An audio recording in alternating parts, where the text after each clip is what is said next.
नकवी, जो मुख्तार अब्बास नकवी है, जो अल्पसंख्यक मंत्री है कैबिनेट के, उन्होंने ये बात बोली है।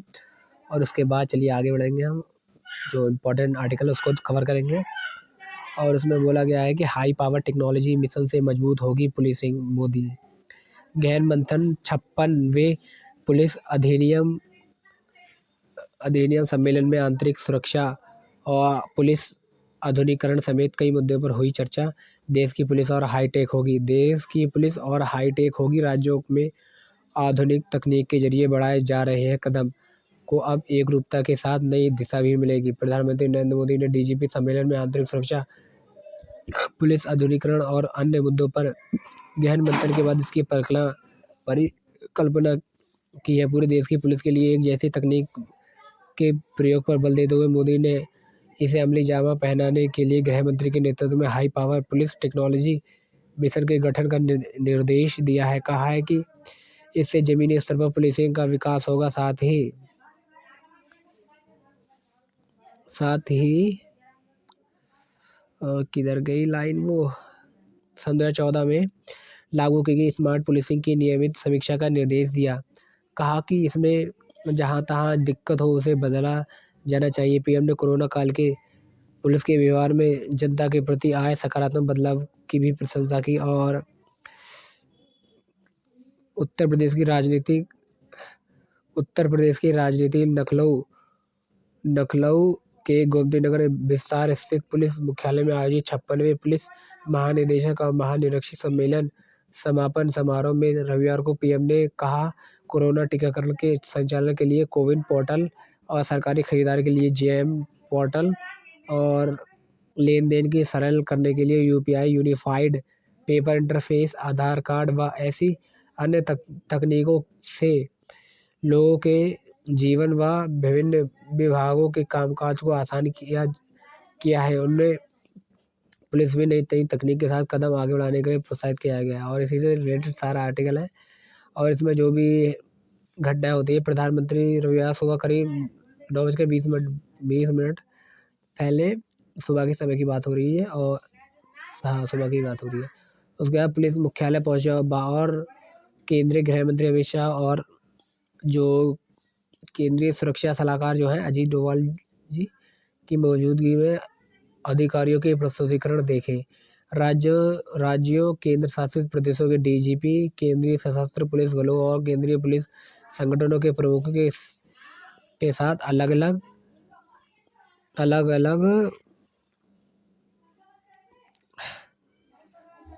अलग समूह ने कारागार सुधार, आतंकवाद, वामपंथी उग्रवाद, साइबर अपराध, मानव तस्करी और मादक पदार्थ की तस्करी के बदले तरीकों, देश की आंतरिक सुरक्षा को नुकसान पहुंचाने के लिए विभिन्न संगठनों के जरिए विदेश में हो रही फंडिंग, ड्रोन से जुड़े मुद्दे, सीमावर्ती गांव का विकास व अन्य विषयों पर प्रस्तुतिकरण यानी प्रेजेंटेशन दिए। और देश में 400 से अधिक वरिष्ठ पुलिस अधिकारी विभिन्न राज्यों में स्थिति आईबी कार्यालय में वर्चुअल माध्यम से सम्मेलन में हिस्सा बने। और जो इसका जो भी है सारांश, उसके बारे में एक बार फिर से रिवाइज करेंगे। यह है स्मार्ट पुलिसिंग। नरेंद्र मोदी ने सोमवार को स्मार्ट पुलिसिंग की कल्पना करते हुए कहा है कि जिसे देश के पास पर्याप्त खुफिया तंत्र है उसे सरकार चलाने के लिए हथियारों की जरूरत नहीं होती।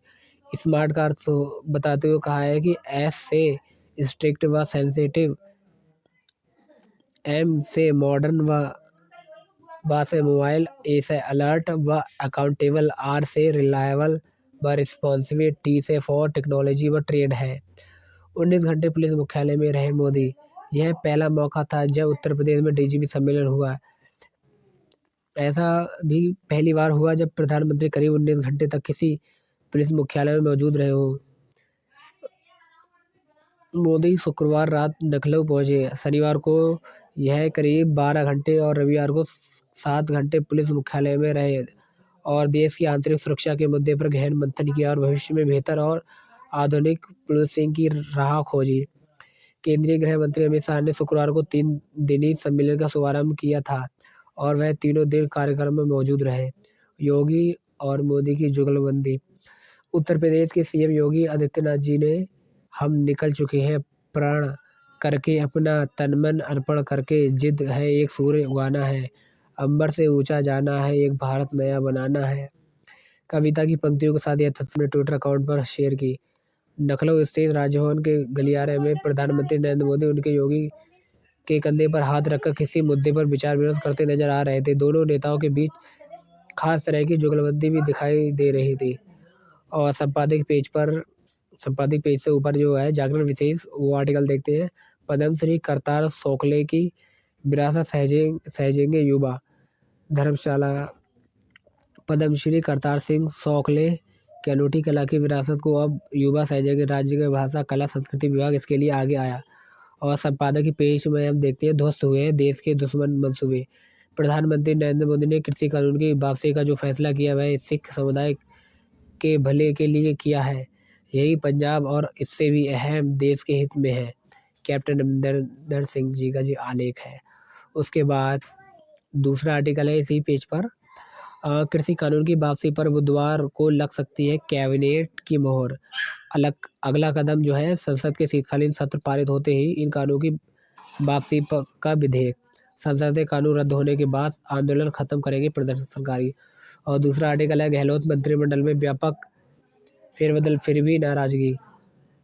और आगे चलेंगे भारत और रूस के सैन्य संबंधों के नए युग की शुरुआत।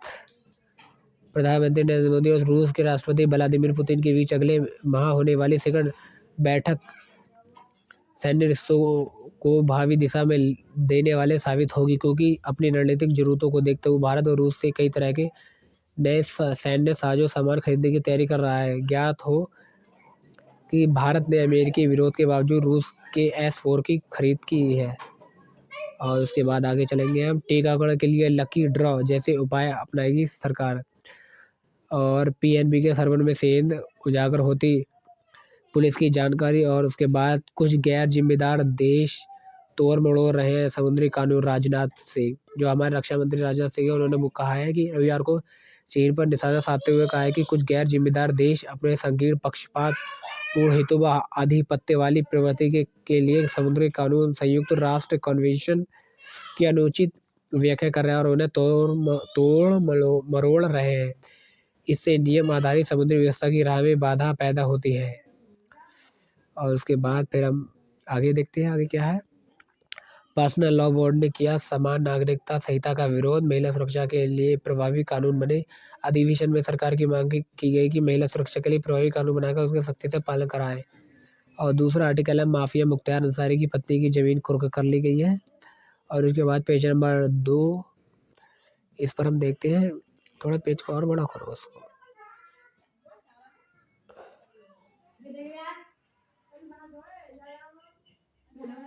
काफी जगह है इससे तो।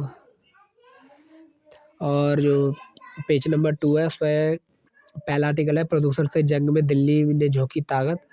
तत्परता ग्रेव नियमों का पालन कराने की बड़ी संख्या में उतरी है टीमें। और हवा तेज हुई है तो प्रदूषण में आई है कुछ कमी।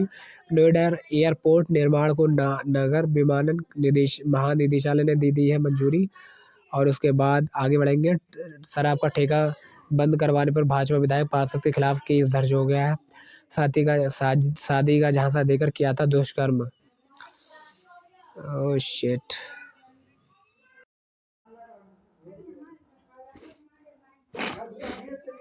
और शराब का ठेका बंद करवाने पर भाजपा विधायक पार्षद के खिलाफ केस दर्ज हो चुका है। 18 नवंबर को शाम भाजपा के कार्यकर्ताओं के साथ ठेके पर किया था हंगामा। ग्राहकों को भगाने और कर्मचारियों को अंदर गेट पर लगाने का आरोप है। और दूसरा आर्टिकल है शादी का झांसा देकर किया दुष्कर्म और मतांतरण का बनाया दबाव। ये नई दिल्ली का आर्टिकल है। इसमें बोला गया है कि बसंत कुंज नॉर्थ थाना क्षेत्र में शादी का झांसा देकर दुष्कर्म करने का मामला सामने आया है। 1 साल तक चले प्रेम संबंध जब युवती ने शादी की बात कही तो आरोपित ने उसे मतांतरण का दबाव बनाया। और युवती ने जब ऐसा करने से मना कर दिया तो आरोपित ने संबंध तोड़ लिए। युवती की शिकायत पर पुलिस ने दुष्कर्म और अन्य कई धाराओं में केस दर्ज करने के मामले की छानबीन शुरू कर दी है। और पुलिस अधिकारी ने बताया है कि 22 वर्षीय पीड़िता अपने परिवार के साथ बसंत कुंज इलाके में रहती है। पुलिस की दी गई शिकायत में पीड़िता ने बताया कि मार्च 2020 में उसका फ़ोन खराब हो गया था, जिसे सही कराने के लिए वह सैमसंग सर्विस सेंटर गई थी। वहां पर आरोपित इमरान अली काम करता था। उसने सर्विस सेंटर में रिकॉर्ड से मोबाइल नंबर लेकर बात की और दोनों के बीच दोस्ती हो गई। और उसके बाद हम आगे बढ़ते हैं। आगे क्या क्या आर्टिकल है उसको देखते हैं। भाजपा का हर घर दस्तक अभियान प्रारंभ हो चुका है। राजधानी में कोरोना टीके से कोई व्यक्ति वंचित न रहे, इसके लिए दिल्ली भाजपा के अध्यक्ष आदेश गुप्ता ने गोल मार्केट स्थित आर.के. आश्रम मार्ग से हर घर दस्तक अभियान कार्यक्रम का शुभारंभ किया। और दूसरा है, घोड़ासी जेल में कैदियों में संघर्ष, 3 की हालत गंभीर बताई जा रही है। और तीसरा आर्टिकल है, अपराध की गंभीर जमानत से इनकार करने पर इकलौता आधार नहीं कोर्ट। कोरोना की दूसरी लहर में मरीजों के उपचार में काम आने वाली जीवन रक्षक दवाओं में जमाखोरी कर अधिक कीमत पर बेचने पर 4 आरोपितों को दिल्ली हाईकोर्ट ने जमानत दे दी है। और उसके बाद और दूसरा आर्टिकल है, इसको देखते हैं। कई इको फ्रेंडली गुड़िया तो कहीं काट के खिलौने लुभा रहे हैं। अंतर्राष्ट्रीय मेले का आकर्षण सोने का बर्क चढ़ा हुआ और गुड़ मिल रहा है 51,000 रुपये प्रति किलो। फेसबुक और व्हाट्सएप पर डील कर बेचता था हथियार। नई दिल्ली पुलिस की साइबर सेल में फेसबुक और व्हाट्सएप पर डील कर हथियार बेचने वाले एक तस्कर को गिरफ्तार किया गया है। और उसके बाद पेज नंबर 3 राजनीति आर्टिकल से रिलेटेड है। इसमें बोला गया है, सीए को लेकर फिर से शुरू हो गई है सांप्रदायिक राजनीति। नकवी केंद्रीय अल्पसंख्यक कार्य मंत्री मुख्तार अब्बास नकवी ने रविवार को कहा है कि नागरिकता संशोधन अधिनियम सीए को लेकर सांप्रदायिक राजनीति दोबारा शुरू हो गई है और कुछ लोग इसे निरस्त करने की मांग कर रहे हैं। और दूसरा आर्टिकल है, गुलाम कश्मीर वापस लेना अगला एजेंडा होगा। धर्मेंद्र प्रधान ने, जो तीसरा आर्टिकल से बोला गया है कि धर्मेंद्र प्रधान ने IIT गुवाहाटी में नैनो टेक्नोलॉजी सेंटर का किया उद्घाटन। और उसके बाद ये पहला आर्टिकल है, सामने आप देख रहे हैं। सुप्रीम कोर्ट ने अपराध स्थल की फोटोग्राफी ऐप के परीक्षण का निर्देश दिया है।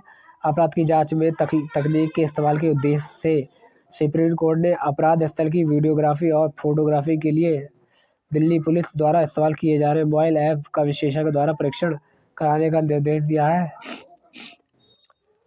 और दूसरा आर्टिकल बहुत इम्पोर्टेंट संबंध से रिलेटेड है, भारत और रूस के सैन्य संबंधों के नए युग की होगी शुरुआत।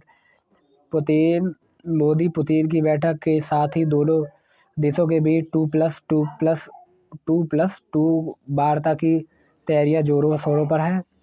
और पिछले एक दशक में अमेरिका, फ्रांस, इजराइल जैसे देशों के साथ सैन्य संबंध को मजबूती मिलने की वजह से यह सवाल उठता रहा है कि क्या भारत अपने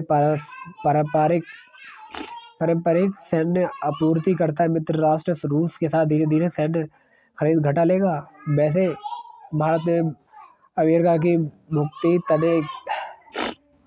भुगटी तने होने के बावजूद जिस तरह एंटी मिसाइल सिस्टम S-4 की खरीद रूस से की है, उससे साफ है कि भारत सरकार अब राजनीतिक हितों को लेकर कोई समझौता नहीं करने वाली है।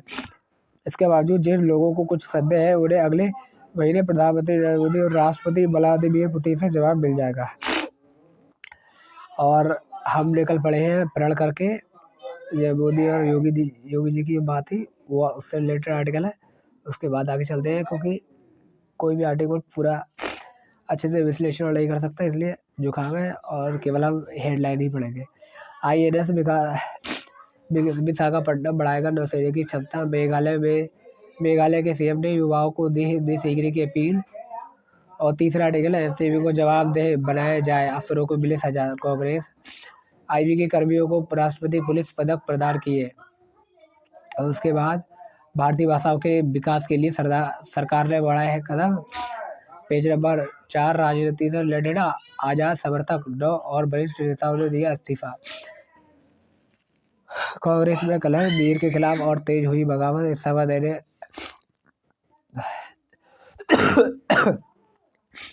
इस्तीफा देने वाले सभी उधमपुर के नेता आजाद के पक्ष में एकजुट। खुद को नजरबंद बताने वाली महबूबा ने निकाली विरोध रैली।